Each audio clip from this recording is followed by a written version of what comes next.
And then finally, we have the Arizona Cardinals. Of course, bringing in DeAndre Hopkins. But they finished 5-10-1. Of course, last place in the division. Let's first start with their schedule before we talk about Hopkins' impact. Here is the Cardinals 2020 schedule. What jumps out here? They open with the Niners, which is a tough way to open. I think they could beat the Niners opening, to be honest. Yeah. They should have beat the Niners at least once last year. Yeah, they were really You could close. argue they should have beat the Niners twice last year. Yeah, both times they were Both within their games, a I thought field they goal. were going to take them out. And I would have been like, yay, Arizona! How much do you guys feel Arizona could be like a spoiler party this year in the division? With Kyler Murray, who's poised to have a breakout year with Hopkins, do you really feel like they can play spoiler this year and maybe get to the playoffs with the 7th seed? I mean, not with Seattle and San Francisco around. I think... Oh, well, actually, no. With the fact that... I forgot about the fact that there's a 7th seed now. Right, and, Yeah. and this is why I think about the Cardinals as the potential team. I could see them getting in that 7th seed. But they'd have to... here's my thing with the Cardinals. They are always usually a pretty good balanced team, but they're never able to win the games they need to win. They're always really close, especially in division. Yeah, they're not. That's the difference between the Seahawks and the 49ers and the Cardinals. The Cardinals don't do what the 49ers and Seahawks do, which is be clutch. But maybe this year. I think that might be changing, though, just based off of some of the pieces they brought together. I think, especially D-Hop. I think if they can beat San Francisco, that will give them a big boost for the season. So you think that's a really important game out to start the year for them? I think because think about it. I think it is for both of them. Yeah, if you're a team, think about it. If you're a team that can knock off a team that was in the Super Bowl, and you were a team that were just on the precipice last year of being good. Think about how, because a lot of the time, how the media approaches a team can give teams a boost. And I think nationally, if people are saying, "Oh, Cardinals are good," that could be one of the things they need. Because then, if you knock off 49ers, then you're going to play Washington, Detroit, and Carolina back to back to back. And the Jets too. Those are 4 winnable games right there. You can start your season 5 in Dallas. If you beat San Fran.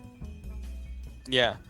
See, what I don't like about it though is I don't want to play a 5-0 I don't want to play a 5-0 or a 4-2 Cardinals team coming into Seattle week 7.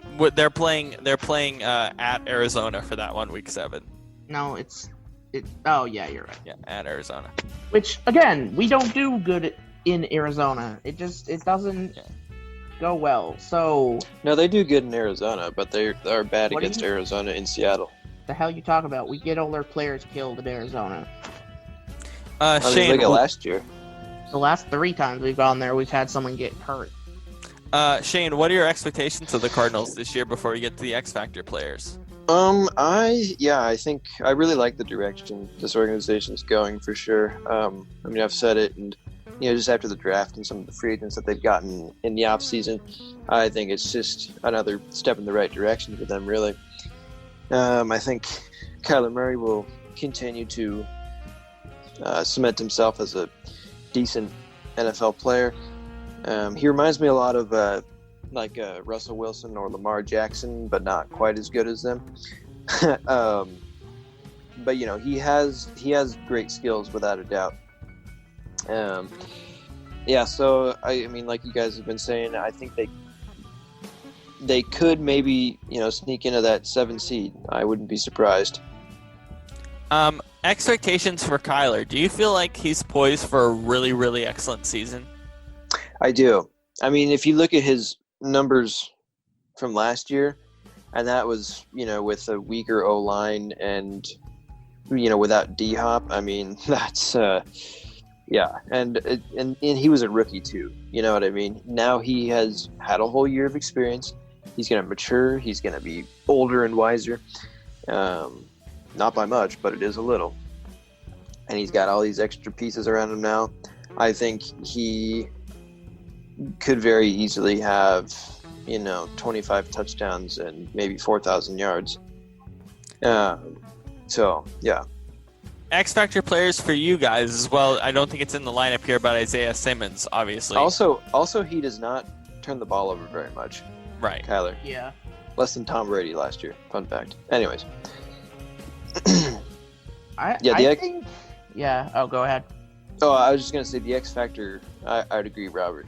Definitely Isaiah Simmons, without a doubt. I mean, it's that's the one thing that they really needed to improve a lot is their defense, and I think that he is a fantastic piece for them because he's such a skilled player and he's so versatile. They can use him in so many ways, and I mean, outside of Chase Young, I think he's probably the most talented player of that draft class. So, yeah, I mean, I think that's just the perfect piece that they needed for that defense. Granted, it's only one guy out of 11, but it's a start for sure. I believe they're going to look to play him primarily at linebacker. What's your feeling on that? I mean, that's about what I expected.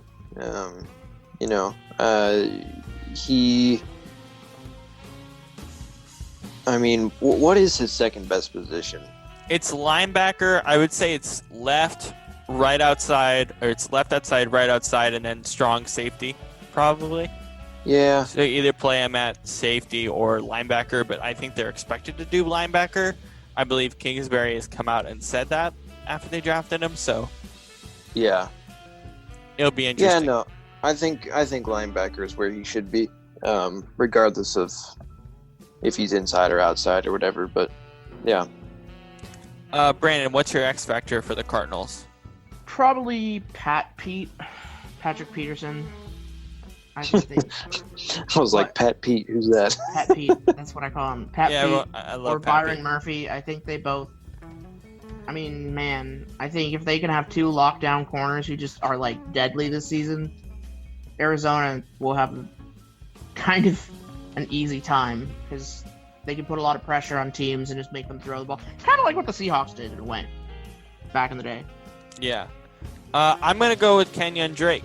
Obviously, they picked him up from the Miami Dolphins a bit late, or before the trade deadline I think right on the trade deadline last year. He just went off with Arizona. He absolutely fits Cliff Kingsbury's offensive system. I think him and Chase Edmonds as a 1-2 combo is also excellent when Chase Edmonds needs to come in, potentially for some third down packages. But Drake is going to have a lot of holes open with DeAndre Hopkins. Larry Fitzgerald is still there. They're still trying to figure out their young receiving core, of course, with Kirk, Butler, and Andy Isabella. But I think Drake is poised to have an excellent season, and that's only going to help Murray to have a good running game behind him, as it did towards the end of last season. Kyler Murray was already a fantastic runner. Right. To add another piece there.